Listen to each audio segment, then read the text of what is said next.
नमस्कार, आप देख रहे हैं बलिया से नॉलेज टाइम्स से जुड़ी रही बड़ी छोटी बड़ी खबरों के साथ। बलिया पहुंचे भाजपा के चुनावी जनसभा को संबोधित करने डिप्टी सीएम ब्रजेश पाठक बोले, बुर्के में वोट देने वाली सभी महिलाओं को पहचान पत्र और अपना चेहरा भी दिखाना होगा। जी हां, खबर उत्तर प्रदेश बलिया घोसी से है। वहीं लोकसभा घोसी पे अरविंद राजभर के चुनाव प्रचार में आए हुए यूपी के डिप्टी सीएम ब्रजेश पाठक ने मायावती और अखिलेश पर दिया बड़ा बयान। तो वहीं बुर्का में वोटिंग करने वाली महिलाओं के बयान पर कहा कि सभी को पहचान पत्र और अपना चेहरा भी दिखाना होगा। तो वहीं नई सरकार के गठन में मायावती की भूमिका पर ब्रजेश पाठक ने कहा, अभी थोड़ा वेट करिए, यूपी में सभी 80 सीट जीतने जा रहे हैं। ब्रजेश पाठक ने अखिलेश यादव पर किया बड़ा हमला। कहा, अखिलेश को उन्हीं के पार्टी के गुंडे उनको सभा करने नहीं देते, माइक पर कब्जा कर लेते हैं, मंच गिरा देते हैं। चार सभाएं में ऐसा देखने को मिला। सुनिए क्या कुछ बोले ब्रजेश पाठक डिप्टी सीएमएस।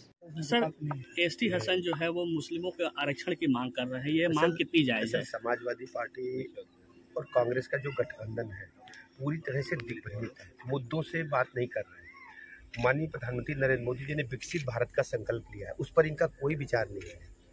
हम उत्तर प्रदेश में माननीय मोदी जी की गरीब कल्याण योजनाओं को जन जन तक पहुंचाने में सफल हुए हैं। ये विकसित भारत का जो एक यज्ञ चल रहा, उसमें उत्तर प्रदेश की 25 करोड़ जनता अपनी आहुति दे रही है, अपना आशीर्वाद दे रही है। आप देखेंगे 80 की 80 सीटें बीजेपी जीतेगी और विपक्षी गठबंधन का सुपड़ा साफ होगा।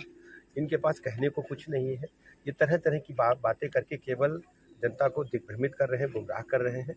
प्रदेश की जनता इनकी कलई समझ चुकी है, इनकी कलई उतर चुकी है। समाजवादी पार्टी के मुखिया जब जनसभा करने के लिए जाते हैं तो उनकी सभा में उन्हीं की पार्टी के इतने गुंडे आ जाते हैं कि उन्हीं की मीटिंग नहीं कर लेते हैं, बल्ली उनका तोड़ देते हैं, माइक कब्जा कर लेते हैं, मंच गिरा देते हैं। चार जनसभाओं में ऐसा उनको देखने का अवसर मिला है। पूरे प्रदेश की जनता ने देखा है। प्रदेश की जनता इस बात को समझती है कि सपा जब सत्ता में आती है, गुंडे माफिया मवाली लुच्चे लफंगे सत्ता पर काबिज होते हैं और प्रदेश के अमन चैन को लूटते हैं। आज हम कह सकते हैं कि प्रदेश में कानून का राज कायम है और उत्तर प्रदेश विकास के पथ पर तेजी के साथ आगे बढ़ा है। पूरे देश में माननीय मोदी जी की गरीब कल्याण योजनाएं जन जन तक पहुंची हैं और पूरी दुनिया में भारत माता का झंडा आसमान की ऊंचाइयों की तरफ है। अपर्णा यादव आजमगढ़ में निरहुआ का प्रचार कर रही है। भारतीय जनता पार्टी के सभी कार्यकर्ता पूरी ताकत के साथ लगे हैं, प्रदेश की 80 की 80 सीटों पर काम कर रहे हैं। उनके परिवार अपर्णा यादव, धर्मेंद्र यादव, भारतीय जनता पार्टी का कार्यकर्ता जो है वो जन जन का भरोसा जीतने के लिए लगा हुआ है।